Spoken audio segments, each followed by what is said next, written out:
LCM and HCF prime factorisation method के द्वारा निकालना सीखेंगे। तो इसको ध्यान से समझो, ऐसा समझो कि आपको दूसरा वीडियो देखना ही ना पड़े। पहले समझो कि प्राइम फैक्टराइजेशन क्या होता है। किसी भी नंबर को उसके प्राइम नंबर्स में तोड़ना। प्राइम नंबर कौन से होते हैं? ऐसे नंबर जो खुद से डिवाइड हो, 1 से डिवाइड हो, या जिनका आगे और फैक्टराइजेशन नहीं कर सकें, ऐसे समझ लो। ओके, ये मैंने उदाहरण दे दिया है। इनमें आपको है जो तोड़ना है। तो देखिए, हम एलसीएम निकालने की बात करते हैं। तो एलसीएम आपको कैसे निकालना है? इन दोनों को एक साथ ले लेना है।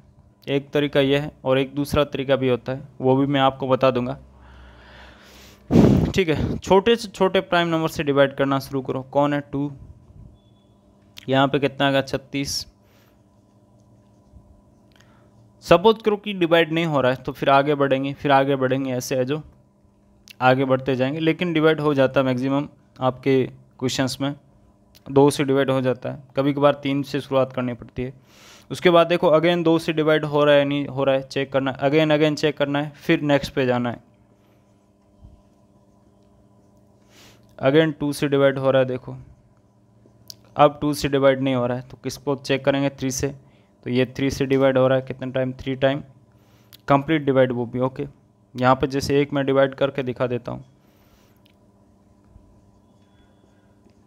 ये ऐसे कंप्लीट डिवाइड, यानी जिसमें रिमाइंडर आपका 0 आना चाहिए। अगेन 3 से डिवाइड हो रहा है, 1 टाइम, 3 टाइम, अगेन 3 से डिवाइड हो रहा है आपका 1 टाइम 1। जब 1 आ जाए मतलब आपका प्रोसेस कंप्लीट हो गया। एलसीएम क्या है? यह आपके जो प्राइम फैक्टर आए हैं इनका मल्टीप्लिकेशन। तो इनका मल्टीप्लिकेशन करो। देखो यहाँ पे 2 आपका कितने टाइम आया हुआ है? 3 टाइम आया हुआ है। उसके बाद देखो 3 कितने टाइम आया हुआ है? 3 टाइम आया हुआ है। ओके, यहाँ पे 2 है, मैंने 3 लिख दिया गलती से। ये कितना हो जाता है आपका? 27। और ये कितना हो जाता है आपका? 8। तो 27 का 8 से मल्टीप्लाई करते हैं। 7 8 56, 5 कैरी चला गया, 16 21, कितना आ गया आपका? 216 एलसीएम। अब बात कर लेते हैं एचसीएफ की। एचसीएफ में आपको क्या करना है? इनके अलग अलग प्राइम फैक्टर में तोड़ देना है। यानी 72 को प्राइम फैक्टर में तोड़ दो।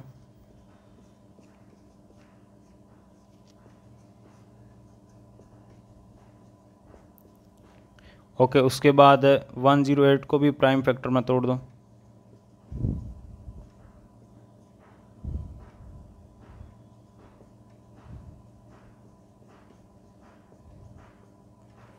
ठीक है, अब आपके 72 का क्या प्राइम फैक्टराइजेशन आ गया?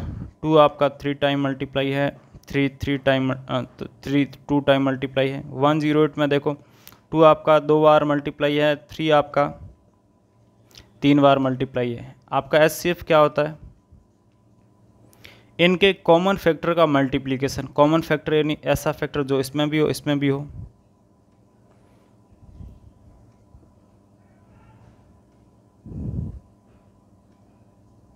ओके, तो ये कितना? 9 4 36 आ गया।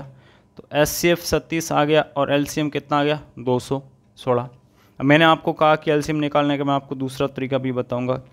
तो देखिए जो आपका 36 आया है, किसकी वजह से आया? इनके कॉमन फैक्टर की वजह से आया। अब आपके पास जो सिंगल फैक्टर बच गया उनको भी लिख दो। यहाँ पे क्या बच गया? 2 बच गया। ओके, उसके बाद यहाँ पे कौन बचा है? 3 बचा है। ये 36 72 को 3 से ही मल्टीप्लाई करते हैं तो कितना आता है आपके पास? ओके, इस तरीके से भी निकाल सकते हैं और अभी जो हमने पहले निकाला उस तरीके से भी निकाल सकते हैं। आपको दोनों में से कौन सा तरीका अच्छा लगता है उसको काम में लीजिए।